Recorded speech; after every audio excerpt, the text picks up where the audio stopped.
बुद्धिमान साधक को चाहिए पहले वाक आदि समस्त इंद्रियों को मन में निरुद्ध करे। इसलिए मौन का इतना मूल्य है। मौन का अर्थ है कि आप बाहर और भीतर बोलना बंद कर रहे हैं, क्योंकि बोलना बुद्धि की बड़ी गहरी प्रक्रिया है।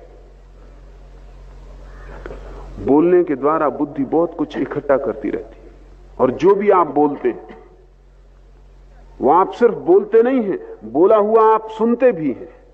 उसके संस्कार और सघन हो जाते हैं।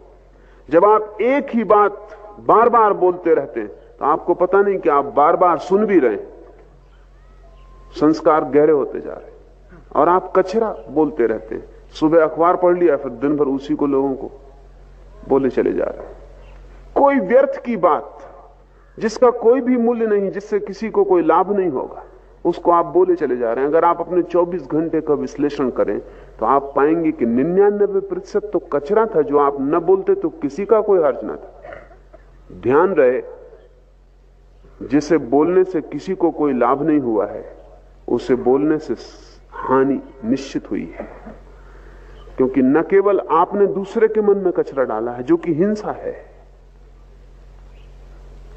जिसका कोई मूल्य नहीं है, वह आप बोल के दूसरे के मन में डाल दिए। और जब आप बोल रहे थे तो आपने फिर से सुन लिया है, वह आपके भीतर दोबारा गहरा हो गया, उसकी फिर से संस्कार पड़ गया, फिर कंडीशनिंग हो गई। अगर आप एक असत्य को भी बार बार बोलते रहें तो आप खुद ही भूल जाएंगे कि वो असत्य है। इतने संस्कार भीतर पड़ जाएंगे कि वो लगने लगेगा सत्य।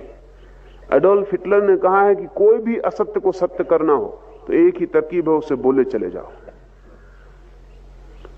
दूसरे ही मान लेंगे ऐसा नहीं है, आप खुद भी मान लेंगे।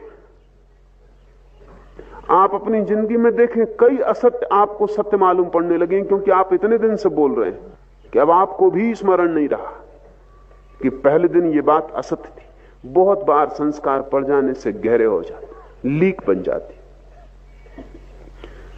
पहला काम है साधक के लिए कि वो वाणी को संयत कर ले, वही बोले जो बिल्कुल अनिवार्य हो, अपरिहार्य हो, जिसके बिना चल ही ना सकेगा।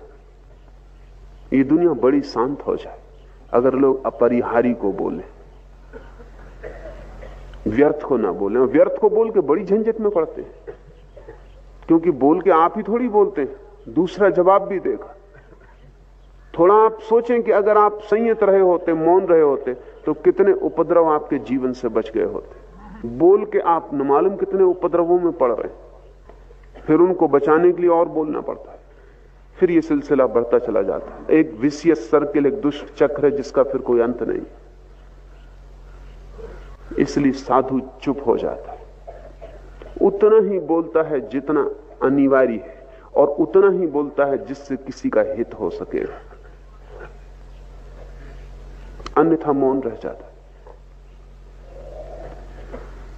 वाणी को जब आप बाहर से रोकेंगे तो भी जरूरी नहीं कि भीतर रुक जाए, क्योंकि आप दूसरे से न बोलें तो खुद से बोलते रहते। बैठे हैं, खुद ही से बात चल रही। ये खुद ही से चलने वाली बात भी संस्कार निर्मित करती है, क्योंकि जब आप अपने से बोल रहे हैं तब भी मन सुन रहा है।